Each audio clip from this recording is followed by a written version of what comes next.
Dan kemudian bila dinasti daripada Viet ni yang memerintah pada waktu tu, yang menguasai wilayah ni, mereka juga membawa dia punya pengikut-pengikut lah. Jadi pengikut-pengikut ni turut merampas tanah-tanah yang dulunya dimiliki oleh orang-orang Champa. Selain daripada proses Vietnamisasi, kemudian teks mahal, kemudian ada macam hamba kerah pada waktu tu. Anda sedang mendengar siaran Teh Tarik Podcast dibawa oleh kawahbuku.com. Hai, Assalamualaikum dan salam sejahtera. Bersama lagi kita di dalam Teh Tarik Podcast yang ditarik khas oleh Kawah Buku. Bersama Mak Koi, Azan Safa dan juga Iskandar Kamil. Kita masih di dalam siri Menjadi Malaysia. Sebuah siri yang menceritakan tentang kemenjadian Malaysia. Bagaimana Malaysia menjadi Malaysia. Ini untuk pengenalan lah. Kalau ada yang baru mendengar podcast kita, inilah siri Menjadi Malaysia. Kita nak menggalur kembali bagaimana Malaysia menjadi Malaysia. Jadi Koi, sebelum kita menyambung perbincangan kita tentang Champa. Baju lawa. Ini baju baru ke apa ni? Baju baru Koi, tapi aku dah pakai 2 minggu. Aku tak perasan lah. Sebab ada tulisan Jawi tu. Ada. Apa tu? Melawan kebodohan. Knowledge. Melawan. Mim lam alif. Melawan kebodohan. Kan? Ya. Harap-harap siri kita ni macam tu lah. Melawan kebodohan. Okay. Jadi Koi, minggu ni seperti biasa kita tapi sebelum tu kan minggu depan kita dah nak start puasa kan? Ya betul. Kan? Kita dah nak start puasa, jadi ada kemungkinan juga sebenarnya yang biasa kita siar pukul 8.30 malam pada hari Jumaat ni, pada bulan puasa kita akan pindah. Lewatkan sikit lah. Sama ada lewatkan sikit atau awalkan sikit sebelum orang buka puasa. Kita tak tahu lagi lah. Tapi nantikan pengumuman di Kawah Buku lah. Kita akan maklumkan bila kita akan siarkan secara langsung kita punya rakaman ni lah. Okay, Koi. Jadi seperti biasa untuk minggu ni, buku apakah yang akan kita perkenalkan adalah satu buku yang agak dekat juga dengan perbincangan kita tentang Champa lagi iaitu sebuah kajian daripada Abdul Rahman Al-Ahmadi yang juga sebelum ni pernah juga menerbitkan bukunya yang lain tentang Champa, kebudayaan Champa, iaitu Syair Siti Zubaidah, Perang Cina dari Perspektif Sejarah. Tebal. Ini adalah terbitan Perpustakaan Negara Malaysia. Tapi harganya agak ekonomi, RM30 sahaja. RM30 tebal ni. Betul. Berbaloi. Sangat berbaloi. Dan penulis ni menulis kenapa ada perspektif sejarah. Sebab biasanya apabila orang mengkaji tentang Syair Siti Zubaidah Perang Cina, pada pengamatan penulis bahawa bagaimana dari sudut perspektif sastra telah ramai yang mengkajinya. Tapi bagaimana untuk mengeluarkan intipati daripada syair ini pada perspektif sejarah, itulah yang penulis Abdul Rahman Al-Ahmadi ni buatlah. Penulis ni juga pernah sebenarnya berkhidmat di Atma sebelum ni lah. Jadi aku baca blurb di sikit Karya ini penting dalam khazanah manuskrip Melayu kerana Syair Siti Zubaidah menceritakan keberanian dan ketabahan seorang wanita zaman silam, Siti Zubaidah, dalam memerangi ketidakadilan dan menegakkan kebenaran. Fakta dan peristiwa sejarah digali oleh penulis buku ini supaya kita lebih memahaminya selain menikmati keindahan syair ini sebagai panglipu lara. Ini aku buka tadi dia syair kan? Ada syair. Dia ada satu rangkap syair ni Azan. Yang ini naskah ni.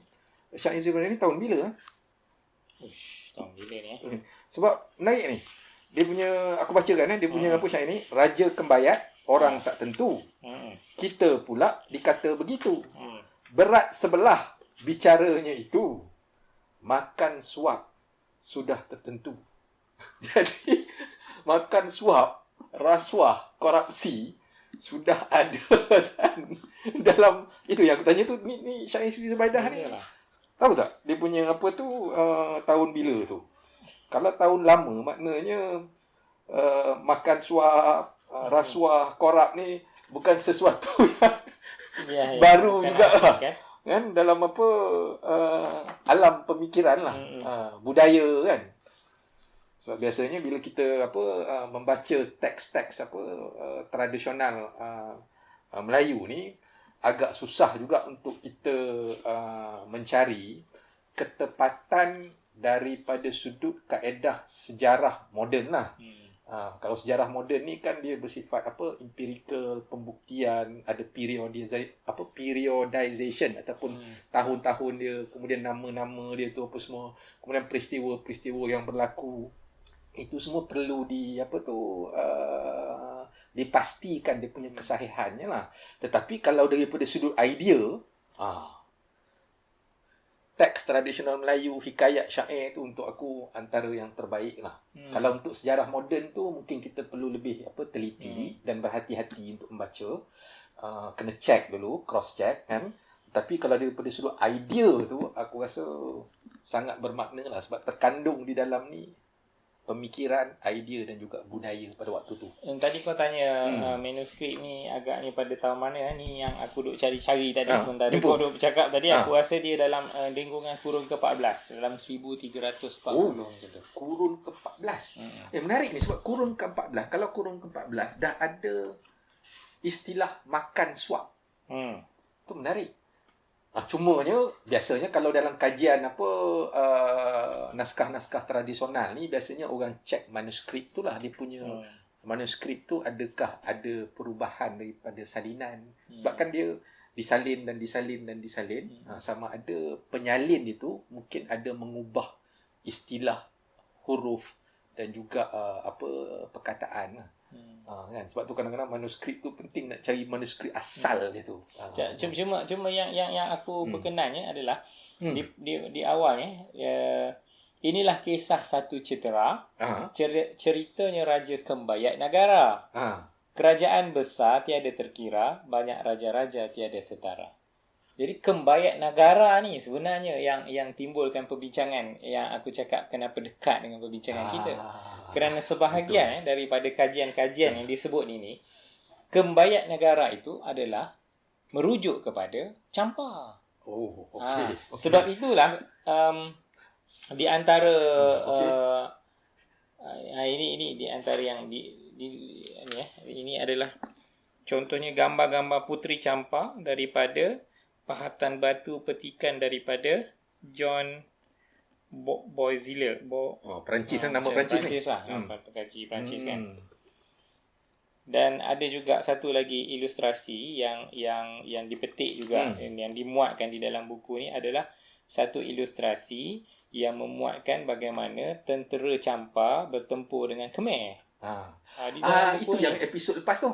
Episod lepas kan aku ada mention pasal dia punya ukiran kat batu tu kan, yang menjadi suatu kontroversi di dalam pentafsiran, sebab ada pentafsiran berbagai-bagai kan. Ada yang kata itu Khmer lawan Campa, tetapi kalau macam Vikri tu yang aku bentangkan, dia kata itu adalah Khmer campur dengan Campa lawan dengan Khmer campur dengan Campa juga. Lebih kurang macam tu lah. Aku nak cari tapi aku rasa tak jumpa. Tapi aku rasa buku ni adalah macam yang kau cakap tadi lah.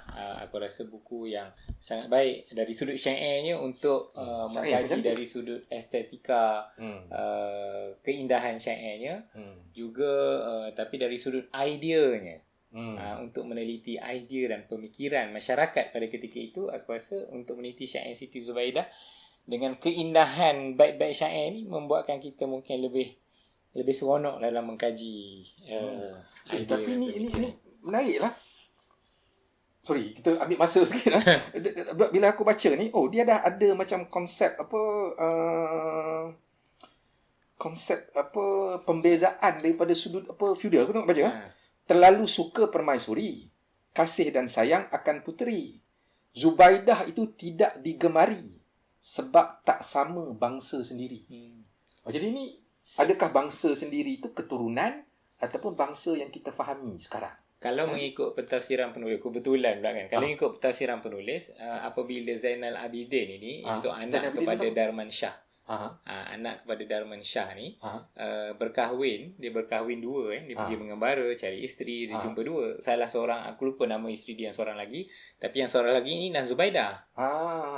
Dan Zubaidah ni datang daripada orang biasa. Yang seterusnya, yang satu lagi tu ada dari keturunan raja juga. Jadi Siti Zubaidah ni rasa disisihkan kerana Permaisuri mengutamakan isterinya yang seorang lagi. Itu idea tu kan, dan juga struktur masyarakat yang boleh kita kutip hanya daripada syair. Kan? Menarik. Sebab bila kau sebut kembayat negara tu, kita akan sentuh pasal kembayat negara nanti. Sebab rujukan yang aku baca ni daripada yang aku sebut episod minggu lepas, Prof Danny Wong Zikan. Dia ada sebut pasal kembayat negara. Okey. Jadi aku rasa kita tak perlu mengambil masa yang lebih panjang sebab kita dah masa yang panjang untuk mengulas. Tapi ada kena-mengena juga dengan Campa lah ni. Okey Azan. Untuk kita punya episod kali ni, tapi sebenarnya sudah ada kena-mengena lah kan. Bila kita bincang buku walaupun panjang sikit, tapi ada kena-mengena juga dengan apa yang akan aku bentangkan nantilah. Perkongsian lah. Kita berkongsi. Cuma aku nak recall balik minggu lepas. Perbincangan kita adalah tentang peristiwa-peristiwa yang signifikan yang berlaku sewaktu proses Indianisasi. Itu. Okey. Kita berhenti pada episod yang lepas tu apabila bahagian sebelah utara dan tengah ni, kalau siapa yang tak tengok video kan, kalau podcast kita kena bagi tahulah. So kawasan-kawasan yang daripada yang dulunya nama Indrapura, Vijaya, Kautara ni, semua ni akibat daripada perang, yang mana perang tu ada dua lah, satu dengan Khmer, kemudian satu lagi dengan dinasti daripada Viet. Akhirnya yang bahagian utara ni yang aku sebut tadi, Indrapura, Vijaya, Kautara ni, dia akhirnya berada di bawah pengaruh Viet lah. Jadi yang tinggal adalah Panduranga. Panduranga. Jadi macam aku kata episod lepas tu, kosmologi dan juga struktur politik yang bersifat India tu, itu semua hilang dengan hilangnya kekuasaan raja-raja dia lah. Sebabnya itu adalah kerana agama Hindu ataupun kepercayaan Hindu, sistem kosmologi Hindu tu adalah yang dipraktikkan oleh elit raja-raja. Okey. Jadi apa yang tinggal adalah budaya peribumi. Okey, ini adalah fasa selepas Indianisasi. Okey, selepas Indianisasi, dia ada satu period tu yang ini dalam Lafon lah. Lafon mengkategorikannya sebagai zaman kembali kepada budaya peribumi. Jadi daripada situ kita akan melihat salah satu daripadanya, Azan, kalau nama-nama yang sebelum ni kan, Varman tu lah, Rudra Varman, Subha Varman, apa semua, itu dia orang dah tak guna dah. Dia orang tak guna dah. Minggu lepas kau ingat tak yang macam aku cakap Ceman, Cebonga tu, itu adalah nama daripada catatan Viet. Catatan Viet dia gunakan nama Che, kan? Cebonga, Ceman. Tetapi di dalam catatan prasasti, dalam tulisan Sanskrit ataupun Campa sendiri, mereka tak menggunakan nama itulah. Mereka masih lagi menggunakan nama Sanskrit lah, yang ujung dia ada Varman. Tetapi selepas tahun 1471, kalau mengikut macam Mas Peru dan Kodes, yang mana bahagian ni sudah ditawan oleh Viet ni, mereka kembali menggunakan nama-nama raja-raja mereka, nama-nama peribumi lah, yang bermula daripada Po. P-O. Jadi ini menarik sebab untuk aku, kalau dalam Sulalatul Salatin, dalam episod kita yang lepas kan, kalau kita baca, sebab ada bab khas dalam Sulalatul Salatin ni memang tentang Campa, Raja Campa dan Zuriat ni. Kan, yang ini ada episod khas. Jadi kalau kita tengok sini kan, nama-nama dia ni Pau. Jadi aku rasa ni andaian aku lah, Pau dan Po tu ada sedikit kemiripan. Tapi kita tak tahulah sama ada sama ataupun tak lah kan. Jadi macam Pau Gelang, kemudian nama dia ni Pau Bania, Pau Tari kan. Jadi nama-nama ni aku rasa dalam Sulalatul Salatin kita boleh selarikan juga dengan nama-nama apabila 14 selepas 1471 yang mana kerajaan Champa tu khususnya budaya dan struktur politik di bahagian selatan. Dia struktur dia tu dia mengambil struktur perubumi dan salah satu perubahan tu adalah perubahan nama-nama raja dia tu. Dia tidak lagi menggunakan nama Sanskrit seperti Varman. Okey, untuk selepas proses Indianisasi ni ada beberapa peristiwa lah. Macam mana aku terangkan pada minggu lepas, kita tak dapat nak bentangkan semua kan. Kita harap orang membaca sumber-sumber yang aku bagi tahu tu untuk mendalami, tetapi ada beberapa peristiwa penting Hasan. So salah satu daripada peristiwa penting dia yang aku rasa perlu diangkat untuk memperlihatkan khususnya hubungan antara Champa, tapi Champa ni adalah Champa yang di sebelah selatan ni lah, yang di Panduranga ni, dengan Semenanjung lah pada waktu tu. Ni sebelum Malaysia lagi lah. Semenanjung ni maknanya di kawasan yang kita sekarang ni dikenali sebagai Semenanjung Malaysia lah kan. Jadi bila dia kalah tu, tapi dia tak berhenti perlawanan tu. Masih ada lagi pemberontakan. Jadi salah satu daripada pemberontakan tu aku yang menarik, yang ini ditulis oleh Prof Danny Wong Zikan dan juga ditulis oleh Po Dharma sendiri. Po Dharma ni intelektual daripada Champa. Dia dah meninggal kan. Dia menulis tentang ada dua pemberontakan penting. Satu Khatib Sumat. 2 minggu lepas aku rasa aku silap bagi nama. Aku sebut Khatib Selamat, tapi nama dia setelah aku cek tu Khatib Sumat. Dan kemudian satu lagi Khatib juga. Khatib ni adalah perkataan daripada Khatib lah, KHATIB. Tapi bila aku cek dia orang tak menggunakan KHATIB tapi KATIB lah. Seorang lagi Khatib Jah Taqwa. Okey, pemberontakan ni adalah pemberontakan untuk melawan Viet lah. Sebab berlaku banyak penindasan lah. Kalau dalam catatan Champa sendiri, itu proses Vietnamisasi. Men-Vietnamkan orang-orang secara paksa itu dilakukan. Dan kemudian bila dinasti daripada Viet ni yang memerintah pada waktu tu, yang menguasai wilayah ni, mereka juga membawa dia punya pengikut-pengikut lah. Jadi pengikut-pengikut ni turut merampas tanah-tanah yang dulunya dimiliki oleh orang-orang Champa. Selain daripada proses Vietnamisasi, kemudian teks mahal, kemudian ada macam hamba kerah pada waktu tu dikerahkan untuk membuat kerja-kerja kan. Jadi benda-benda ini semua menimbulkan suatu reaksi balas. Reaksi balas tu ditemukan di dalam satu pemberontakan yang dipimpin oleh Khatib Sumat. Itu salah satu daripada pemberontakan. So Khatib Sumat ni dikatakan kalau dalam Lafon dia tak dapat nak pastikan sama ada dia ni Cham ataupun Melayu. Kan? Sebab katanya dia daripada Kelantan kan?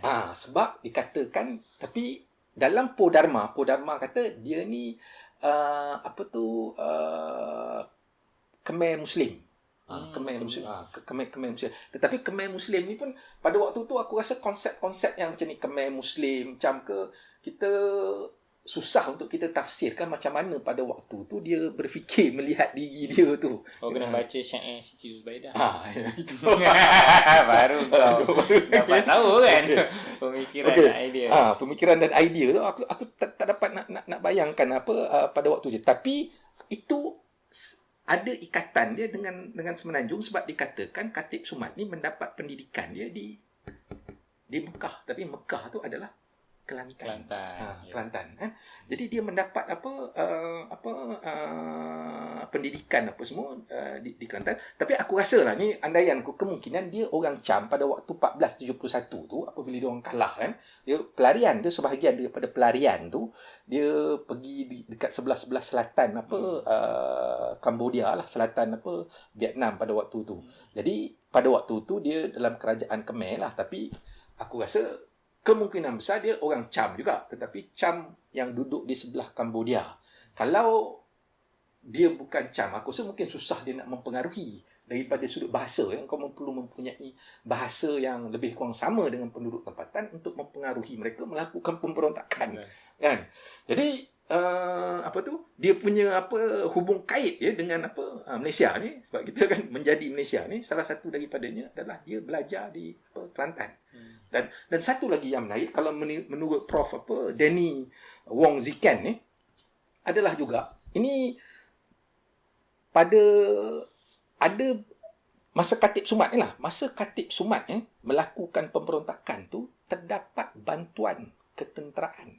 So Khatib Sumat ni dia bukan saja bawa pengikut je daripada orang Cham, tetapi juga ada dukungan dan sokongan daripada sudut ketenteraan daripada Sultan Muhammad Pertama Kelantan. Kan? So, Sultan Muhammad Pertama ni, tapi apa motivasi dia? Adakah kerana dia merasakan saudara seumat, se-Islam, ataupun dia melihat bahawasanya ada macam sebentuk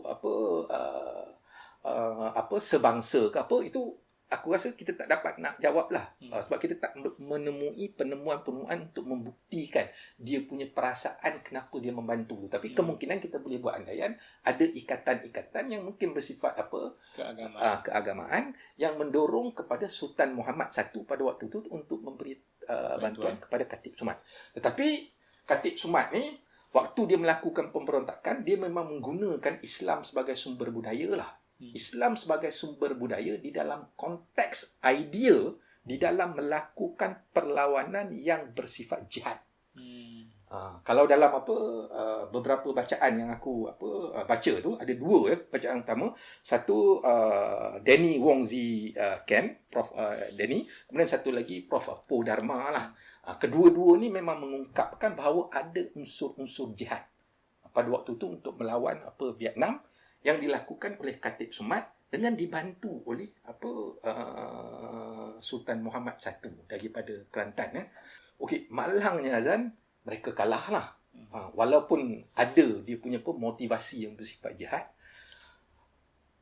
kekurangan daripada sudut taktik, strategi, senjata, kan, persenjataan, logistik dan juga mungkin senjata moden lah yang dipunyai oleh Viet tu lebih canggih lah, kan. Yang ini pemberontakan tu berlaku selepas 1471. Kalau tak silap aku dah masuk kurun ke 19, 18 something pada waktu tu, kan. Tetapi kalah. Tetapi kalah ni tidak bererti berakhir, kan. Ada seorang lagi pula kepimpinan daripada orang Cham lah, tapi yang ini Cham Bani. Cham Bani. Nama dia adalah Ja Taqwa. Ja Taqwa. Jathakwa. Ja Taqwa. Dia dikenali sebut juga sebagai Khatib Ja Taqwa. Jadi Khatib Ja Taqwa ni dia punya perlawanan dia lebih lebih strategis lah, sebab dia pun adalah terlibat juga kalau masa Khatib dengan Khatib Sumat kan. Tetapi lepas pada Khatib Sumat kalah tu, perlawanan tu disambung oleh Ja Taqwa. So Khatib Ja Taqwa ni dia menggunakan strategi yang lebih lebih ampuh, okey. Yang lebih ampuh, sehingga kan ada episod-episod kemenangan. Tetapi pada akhirnya juga, sebab dia ada beberapa pada waktu tu dia ada beberapa kerumitan tu. Salah satu daripada kerumitan ni macam ni, kan. Yang ini kita tak bincang secara sistematik lah, sebab aku hanya ambil beberapa cuplikan-cuplikan dan kemudian aku jelaskan. Kalau nak tahu tu kena baca buku dan sumber yang 4 tu lah. Jadi pada waktu tu juga Zan, dia ada juga pemberontakan di sebelah selatan ni oleh satu lagi kelompok daripada Vietnam juga. Dia ada 2 pemberontakan.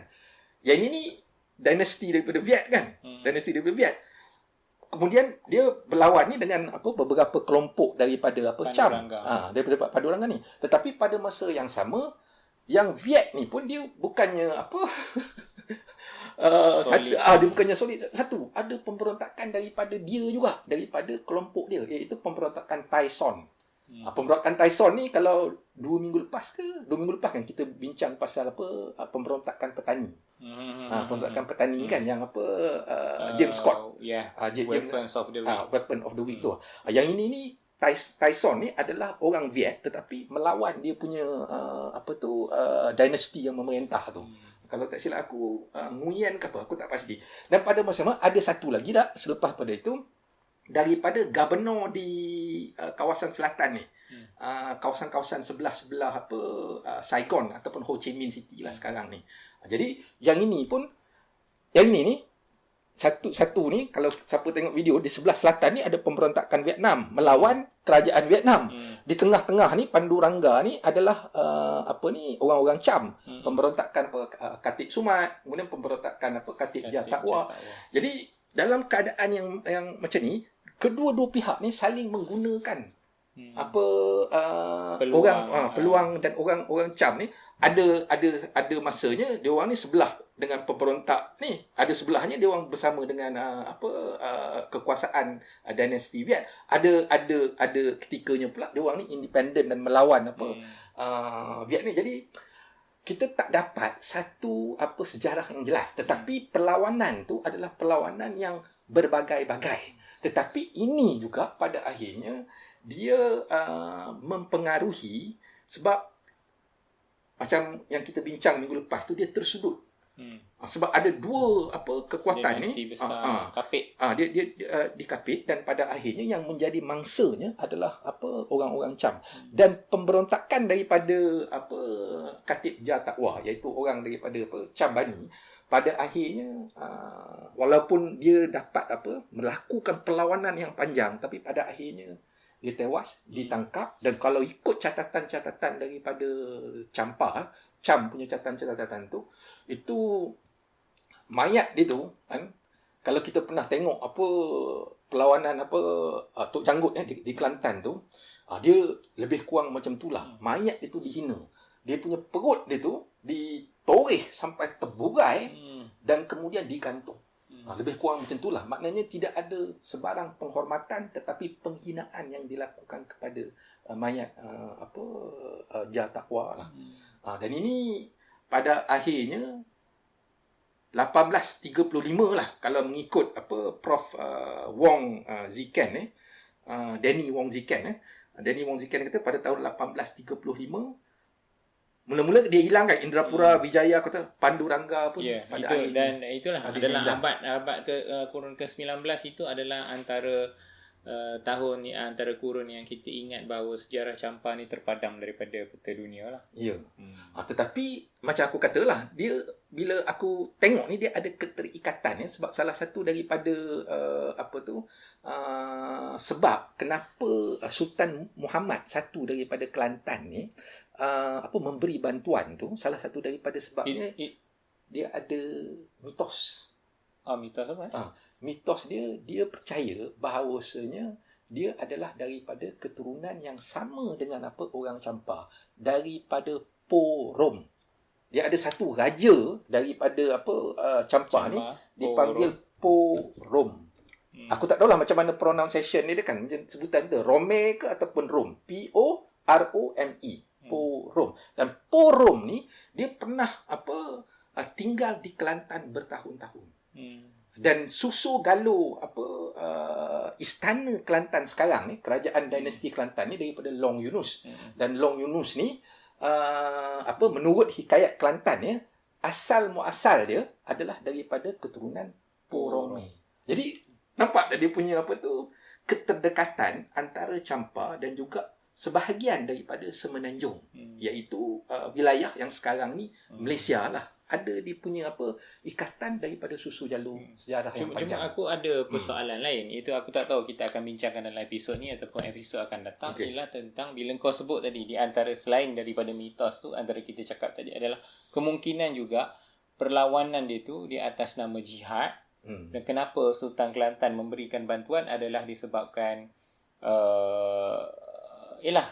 perasaan seagama. Cuma yang aku nak tahu ialah sejak bila aku rasa kita tak bincang dalam episod-episod yang sudah, pengaruh Islam itu ada di dalam Campa. Yang itu tu kita kena cari expert lah yang lebih tahu. Sebab tiba-tiba kita daripada sebelum inisiasi dan betul. selepasnya, tapi pengaruh Islam tu sebenarnya masuk ikut mana kan? Kalau dalam apa Sulalatul Salatin kan, sebenarnya kita dah baca dah Sulalatul Salatin ni 1471 kan dia kalah. So banyak pelarian. Jadi kalau dalam Sulalatul Salatin ni catatan kita lah, catatan Melayu ni mengatakan bahawasanya ada anak raja daripada Champa yang datang ke Melaka. Dan kemudiannya mereka diterima oleh Raja Melaka dan kemudiannya mereka diislamkan oleh Raja Melaka dan diberi pula jawatan sebagai menteri. Shah Burma ke apa dalam Sulalatul Salatin. Jadi daripada sudut persoalan tentang Islam tu aku tak begitu pasti, tetapi aku rasa kalau dia sudah berdagang pada waktu tu perdagangan dia dengan kawasan di sebelah yang kita panggil Nusantara ataupun alam Melayu, Nusantara lah Malaysia, Indonesia, Borneo, Jawa semua tu, kemungkinan daripada situ. Dan juga kan kita ada bincang pasal ekonomi kan.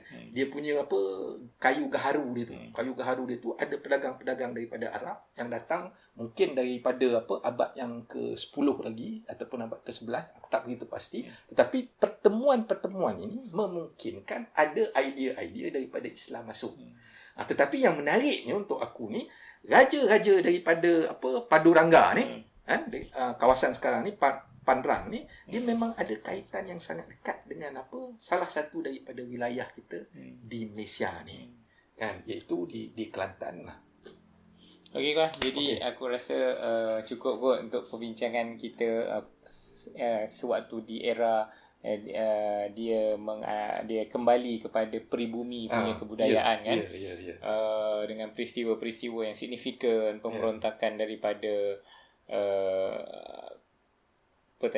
namanya tadi Khatib Sumat dengan Jah Taqwa kan. Khatib Jah Taqwa. Namun akhirnya kita tahulah dalam era kurun ke-19 dalam 1830 macam tu, maka telah berakhirlah lenyap terus Champa daripada peta dunia kita dapat. Betul. Tak ada dah. Dah tak ada dah, kecuali orang-orang dia dan sejarah dia masih lagi tersimpan lah. Jadi aku rasa mungkin kita perlukan satu lagi episod berkaitan dengan Champa ni untuk kita kau dah bercerita tadi tentang bagaimana hubung kait di antara Champa dan juga Semenanjung. Semenanjung yang kita sebut Semenanjung Malaysia sekarang lah, atau Tanah Melayu pada ketika itu. Dan mungkin kita akan memperincikannya di dalam episod yang akan datang. Sebab aku rasa penting bila kita bincang Champa ni panjang-panjang, akhirnya menjadi Malaysia. Menjadi Malaysia ni kenapa apa hubung kaitnya Champa ni dengan menjadi Malaysia? Kan. Jadi episod yang akan datang tu kita akan cuba untuk bahaskan tentang kaitan dengan menjadi Malaysia. Kalau tidak, kenapa kita nak menghabiskan banyak episod bincang Champa kalau tak ada kaitan dengan Malaysia? Jadi kita akan mencari keterkaitan itu pada episod yang akan datang. Jadi terima kasih banyak-banyak kepada yang terus mendengar dan setia bersama podcast Siri Menjadi Malaysia ini. Terus layari www.kawahbuku.com untuk dapatkan buku-buku yang menarik, yang terbaik, yang khas, terpilih untuk anda. Dan terima kasih, Koi. Terima kasih di episod yang akan datang. Terima kasih semua.